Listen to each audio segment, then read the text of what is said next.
All right, man, peace. So, New England Patriots head coach Bill Belichick has attained legendary status over the last 20 years or so of coaching in the NFL. Really, if we want to go back, over 30 years, he has attained a legendary status, starting off as the defensive coordinator for the New York Giants and crafting legendary defenses led by notables like Lawrence Taylor and Carl Banks and Pepper Johnson, etc. with the Giants. And of course, following around Bill Parcells and leading defenses in New England as well as with the New York Jets. Well, anyway, that leads us to today, where Belichick has taken on the notoriety, the reputation of a veritable genius, which makes his decision-making all the more quizzical over the course of this past Super Bowl, choosing to hamstring his own team by sitting his best corner, that being Malcolm Butler. Of course, they're going to talk about it, and I'm going to chime in. Snap it falls, it drops back, he throws it deep down the right side. He's looking for Jeffrey once again, and Gilmore is there with the ball. Knocked away, deflected to Harmon.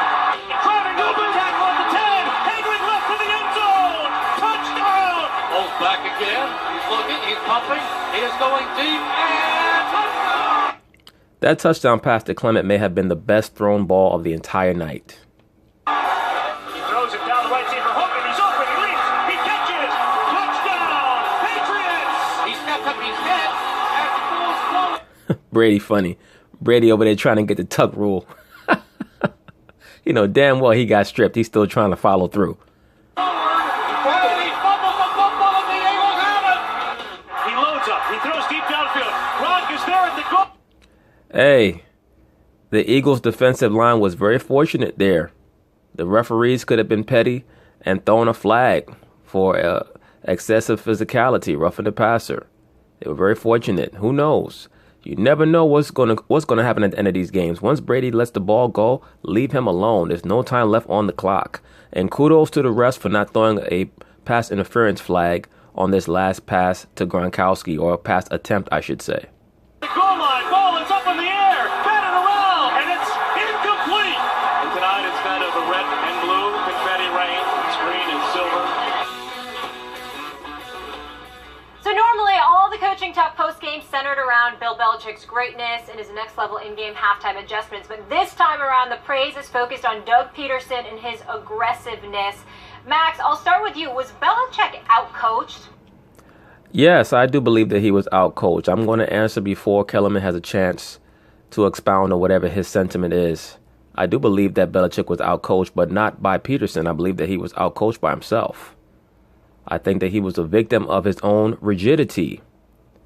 Now, to give Belichick the benefit of the doubt, there are still some details left to be revealed in regards to the circumstances that precipitated him benching Malcolm Butler. But from what I understand, Butler has been in Belichick's doghouse for the majority of the season. Allegedly, he has become a little bit of a problem in the locker room. And Belichick, for those of you who don't know, has a military background. His father was a top-level coach in college football, as well as being a top-level scout. Belichick's father was associated with the United States Navy at first as a member of the Navy, and also involved with coaching for the U.S. Navy team. I'll probably delve a little deeper into that in another video in regards to Belichick's origins and the reason why he utilizes many of the techniques that he uses in coaching his team. As I tell many of you brothers incessantly, most of these top coaches in the various sports are MK Ultra handlers. And that's why you'll oftentimes see many of the mind games that the top level coaches utilize on their players. For the most part, high level Monarch athletes are forwarded to these top coaches because the coaches are able to manipulate them via certain forms of mental suggestion or certain triggers that they utilize to bring out the best in that Monarch athlete. No, he wasn't. That's not to say Doug Peterson wasn't excellent. He was, and he deserves credit for being excellent. But Belichick was not outcoached. Guys, it took... the Eagles, I thought, were a better team coming in. Yes, Nick Foles was not Carson Wentz. Had they had Carson Wentz, I would have been confident picking the Eagles. But I picked them anyway because I thought they were a better team. In fact, going back to last year, I kept telling people Lane Johnson was a tipping point on that offensive line. When they had him, they were either elite or trending that way. And I was telling people to pump the brakes on the Cowboys before the season even started because the Eagles have that much talent. They've done a great... To give Kellerman the benefit of the doubt, he's correct. Last season, he was stating that the Eagles have an excessive amount of talent and that the loss of Lane Johnson had a direct effect on how effective Carson Wentz was as quarterback. So I do give Kellerman credit for that. There's no doubt that he was stating that. But I do believe that Belichick was outcoached. But once again, not by the coach of the Eagles, Peterson. He was outcoached by himself. I think that he used one mind game too many. Great job putting that roster together. In terms of being outcoached, if he were outcoached, think about early in the game. False starts, right? 12 men on the field. Stuff like that. Who's the more disciplined team? Were the Patriots making those kinds of mistakes? No. Even Tom Brady, as I brought up earlier, was he excellent and all that? Sure. How many times did he have a receiver open with no one within 10 yards of that receiver? Yes, but that's not truly the barometer of whether or not Belichick was outcoached by either Peterson or himself. Belichick has been lauded for his mid-game or in-game adjustments. What adjustment did he utilize to facilitate his team winning that game, Max Kellerman? They went to halftime, and you would have expected them to come up with a game plan that would alleviate some of the pressure that was being put on their defense. He was unable to come up with any because he was so hard-headed. He did not want to bring Butler into the game and have him play cornerback and shut down one of or a multitude of the Philadelphia receivers because Butler has shown that he can travel across the field and shut down more than one receiver. You could have put him on Aguilar. You could have put him on what's the brother's name who came there from the Chicago Bears who made all the big plays? Alshon Jeffrey. I mean, there's just a multitude of things that he could have done, which I'm sure went through his mind, but he eliminated the possibilities to utilize those tactics because he wanted to prove a point to his team through benching Malcolm Butler, and it cost him the game. That's the coaching staff. That's Bill Belichick. Bill Belichick puts guys in positions to succeed better than anyone who's ever done it, which is why he's the greatest coach by far of all time. Well, it's unfortunate that he refused to do what you claim he's known for doing during the Super Bowl, during the biggest game of many of his players' careers. A lot of those players are never going to get back to the Super Bowl because he's going to cut a lot of them. And furthermore, he may not get back. There's no guarantee that they're going to get back to the Super Bowl. Especially if Denver gets a quarterback. Denver has always been their Achilles heel. And besides that, you never know who's going to come out of the NFC. A lot of the mystique got knocked off of the New England Patriots with that loss. They had looked rather invincible the last few years that they had gotten to the Super Bowl. It just seemed like, just from a standpoint of serendipity, that things were always going to go their way. And it seemed like it was going to happen again until Brady got strip sacked. No, he wasn't outcoached. Peterson did a great job of staying aggressive. But in fact, the best coach yesterday, as he always was Bill Belichick. Let me explain something right now. I'm not going to sit up here. As much as I watch the game, study the game, report on the game as a reporter, I'm not going to pretend to know what you nor any other football player knows. Let me give you my perspective from an outside vantage point. What Bill Belichick did was an outright disgrace to Malcolm Butler. I agree. And that's in light of the fact that we don't know the full aspect of why he was sacked. Bill Belichick, as usual, is utilizing a lot of cloak and dagger techniques. He does not want to be fully transparent to the media in regards to why he sacked Malcolm Butler. But I'm sure that there's more to that situation than meets the eye. But I think that it will behoove Bill Belichick to speak up on why he sacked Malcolm Butler. I doubt that he will, because he's created this cult of personality where he feels like he's above answering for many of his choices on the field, because it's resulted in him pretty much being the most successful NFL coach in the modern day time period. And let me also say, while it's at the forefront of my mind, Max Kellerman said that Bill Belichick is by far and away easily the greatest coach in NFL history. That's not true. You have coaches like Paul Brown, Bill Walsh that you have to give credit to. As great as Bill Belichick is, he's that great because he stands on the shoulders of men like that. And it resonates so profoundly to me that I believe that, and you're talking about somebody who reveres the great Robert Kraft. I love that man. I respect the hell out of him, okay? You talking about him like he's your stepdaddy or something. Did you owe the mafia money and he paid off the debt or something? Like, you revere that man? Give me a break. And I'm not trying to cast aspersions on the organization. I'm talking directly about head coach Bill Belichick. You got a guy in Malcolm Butler who's arguably been your best defensive player for the last 3 years, who's approaching free agency, Well, maybe that's part of why he did what he did, Stephen A. To show Malcolm Butler, nigga, we don't need you. If you want to act up because you think that you're going to show that you're irreplaceable, let me show you what I can do to you. Because I'm Bill Belichick, and I won 5 Super Bowls here. I won a whole bunch without you, and I'll win some more without you. Yes, you made that little play in Seattle. Be thankful for that, because that play helped you out more than it helped me out. It got you a nice little contract. So, calm your jets, fall back, and be easy. But the mistake that Bill Belichick made was he was not supposed to exhibit that type of outlook towards Malcolm Butler before the game. That's the outlook that he should have exhibited to him when they sat down to negotiate. So he let things kind of overstep their bounds, and his rigidity caused him to make a tactical error that his team was not able to overcome. As I've already stated, one of my favorite Bruce Lee quotes was that the oak tree is very rigid. When the stiff wind blows, it breaks, it snaps. But the willow or the bamboo, it can bend. It's pliable. So when stress comes, when the wind blows hard, it can bend with it and then bounce back. Sometimes you can be too much of a hardliner for your own good. Who has played 97.8% of your snaps this season. He has started every game.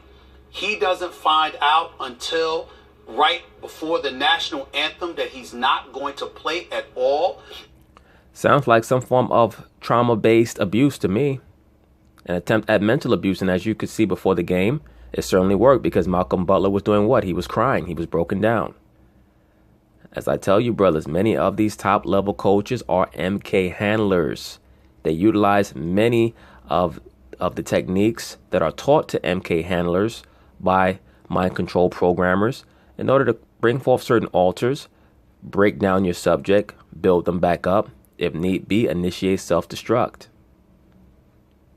And you call that a...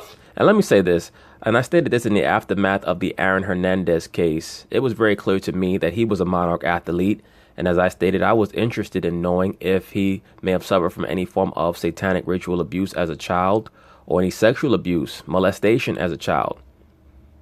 Because many of the traits that he exhibited seems to show that that was the case.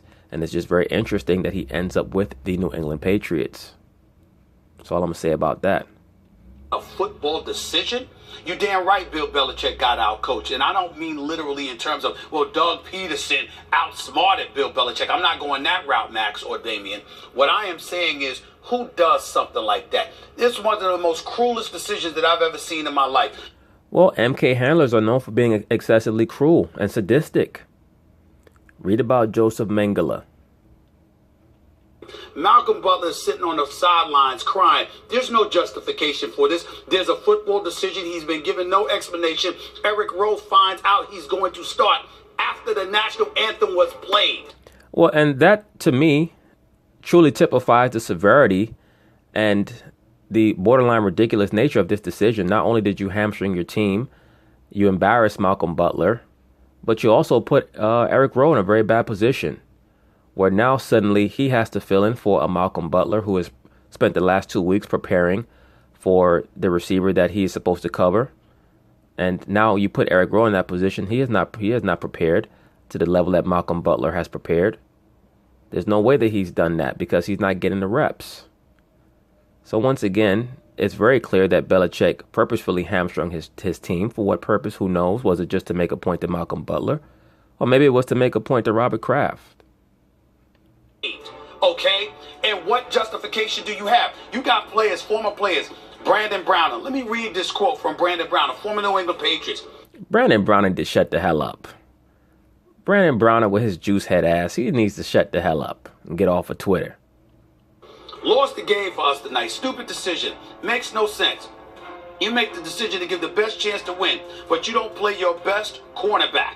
A locker room was divided pregame. Most yards ever given up in a Super Bowl game. And your best defender over the past 3 seasons doesn't get a snap. You were burnt when he was needed tonight. Dante Hightower, like Brandon Browner's post. So did Jamie Collins, Alfonso Denard. All I'm saying is these are people who know football, who have played for the New England Patriots, that have never seen anything like this. That's what bothers me more than anything else. There's no justification for this. They're talking about it's a football decision. You're supposed to be giving your team the best shot to win, and you do it like that? I think it was classless. I think it was cruel. I think it was wrong on the part of Bill Belichick. And I believe that is the question that he should be spending the entire week answering. Who does that? It helped me understand that, Damien. Well, here's the problem, Stephen A. Belichick, once again utilizing a lot of psychological maneuvers, has been able to create a cult of personality around himself, where the Boston media, and for the most part the national sports media at large, are intimidated by him and scared to ask him the tough questions. Because he's created so much equity and leeway for himself due to his success on the field, that if he doesn't want to answer a question, he just doesn't answer, and if you persist, he just leaves. That's all. You're not going to draw Bill Belichick out of his zone. He's almost like the football version of Hannibal Lecter. You know, Belichick is just something else. He's been able to craft out this little niche for himself where he's pretty much unanswerable to, he's unanswerable to everyone. He's answerable to no one other than probably Robert Kraft. I could see Robert Kraft arranging a dinner for himself, Belichick, and Tom Brady, and trying to get them to sit down and hash certain things out, and probably asking Bill Belichick, "So Bill, what's going on, man? Is everything okay? Is everything good with you and Tom?" And Bill Belichick probably gonna say, "Everything is how's it gonna be. Don't ask me any more questions. I just want to enjoy my food." Tom Brady be like, "But Bill, I think that you owe us an explanation." Bill, "Shut the fuck up, Tom. If you have a problem, come at me, bro." You know how them white boys do when they get mad at each other. "Come at me, bro." Who doesn't like that? I don't get that. Well, first of all, I'll say that Devin McCourty to me is the best defensive player on that New England Patriots defense. Okay, number one. Okay. Number two, I will say the excuse that Coach Belichick said that this was strictly about matchups and football decisions, I think something is off about that. Now, yeah, there's no way that's the case. That's not possible. Malcolm Butler has drawn the best receiver on the opposing team for the last 2+ years. I thought that he did the best job on Odell Beckham that I'd seen any player do in the matchup that they had a couple of years ago in Giant Stadium, to the point where Odell even made sure that he pursued Malcolm Butler after the game to shake his hand. Now, whether the real reason will leak out at some point, right, I think will happen. But like you referenced, this guy played in almost 98% of the snaps in the regular season. He's been a part of all different packages and all different types of defenses. And played in the playoffs. And he's been out there. And then all of a sudden, he doesn't even get a sniff on defense. Something's not right there. It doesn't pass the smell test. Right before the national anthem? Well, yeah. I mean, listen. That was to traumatize him, Stephen A. Listen, I played under Coach Belichick. Coach Belichick, he's a tough man to play for. He's cold. He will let you know. He's all about business. There's no question about that. But just strictly about the game itself, barring, not even bringing up Malcolm Butler. No, Coach Belichick didn't get outcoached in this game. I give more credit to Doug Peterson for being what a lot of coaches fail to do when they go against the Patriots and being aggressive. I agree with that, and I've already stated that. I don't think that Peterson outcoached Belichick. I think that Peterson, and the reason why he deserves praise and to be lauded, is because he actually took the talent that he has, which greatly outmatched New England's talent, and was able to maximize their potential on the field. That's what Peterson deserves to be praised for, particularly offensively. He took a quarterback like Nick Foles and made him look like Joe Montana. We saw in the AFC Championship game, we saw the Jacksonville Jaguars, they get up 20-10, and all of a sudden, their game plan becomes conservative. They stop doing the things that got them the lead. Well, you also have to understand that the Jacksonville Jaguars don't have an offensive coach on the level of a Doug Peterson. They also don't have a former backup quarterback like a Frank Reich helping guide them with the offense. The Jacksonville Jaguars are also scared that their quarterback is going to mess up the game for them. They don't trust Blake Bortles to the degree that they would trust a Nick Foles after they can prep him for 2 weeks, because once again, the leading coaches on Philadelphia are offensive minded. And then people start resting on their laurels, thinking they got things sewn up, instead of putting your foot on their throats. That's what Doug Peterson did in the Super Bowl. He literally said, "You know what? This is it. There's no other game after this. We got to continue to put our foot on the gas and keep going." And I think that's why I give Doug Peterson more credit in this particular situation. And I'm not going to take any credit away from Doug Peterson. I mentioned earlier in the show in the A block that the man was very, very aggressive, which is something that was the antithesis of what you're accustomed to seeing from previous Philadelphia coaches, where Chip Kelly was aggressive to a fault because he didn't know what the hell he was doing half the time. But here's the deal. I ask you a simple question. You are a champion. Yes. A former football player who also played for Coach Bill Belichick. I understand Bill Belichick's whole business. I understand he's no nonsense. I even understand if somebody did something wrong and you ticked him off and he said, "Okay, you're not going to play." But they acknowledged it was nothing like that. They also said you have to acknowledge he played 97.8% of the snaps. You also understand that he started every game for you. He's been around all of this time, and you knew. He did not find out until the national anthem was being played that he wasn't going to play. Because, Stephen A., it's very obvious that there's much more that meets the eye. Belichick was fed up with Malcolm Butler's behavior for whatever reason. From what I understand, I believe I mentioned this already, he missed an airplane flight with the team to fly out to Minnesota. Allegedly, he had the flu. I don't know if Belichick believed that Butler was doing that on purpose to kind of flout the team rules. For whatever reason, Belichick decided that he was going to exert his authority on Malcolm Butler right before the game. And Bill Belichick is renowned for being a very hardliner when it comes to the team protocols and the team rules that he has set up. And if you step over that line even a little bit, he's going to let you know. And he's not going to let you know in a soft way. He's going to let you know in a hard way. He runs a very, very, very tight ship. And if you can't deal with that, you're not built for that team. And he's not going to let any player alter the culture that he has set up.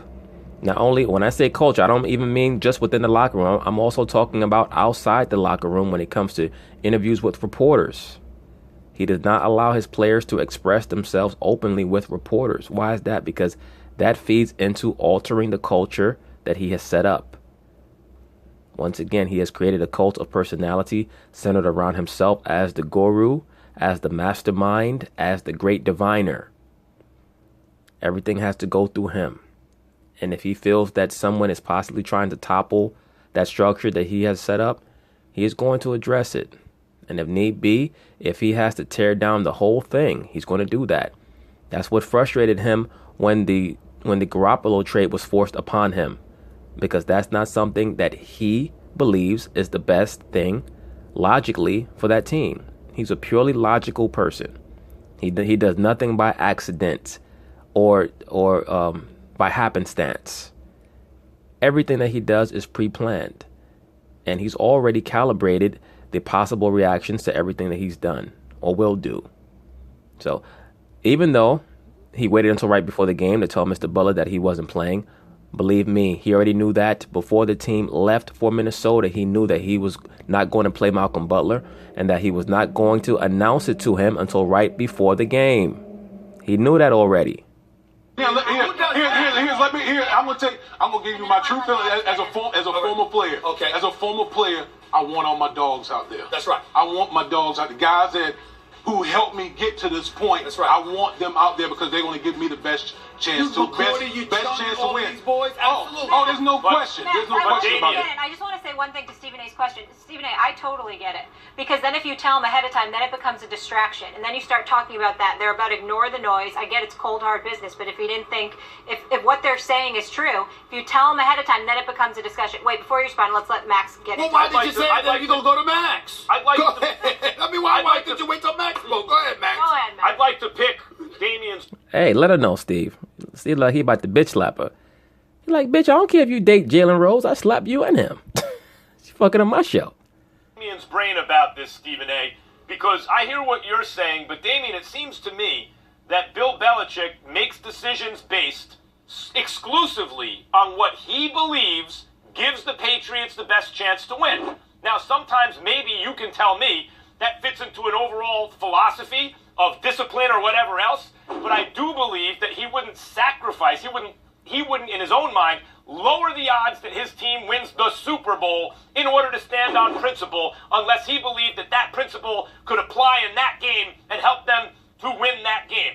Am I wrong about that? I would be shocked if that were the case.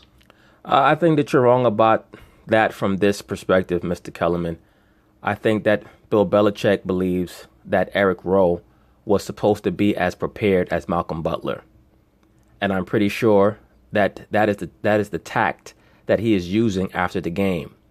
That if Eric Rowe was surprised that he was called upon to replace Malcolm Butler at a moment's notice, that he shouldn't have been.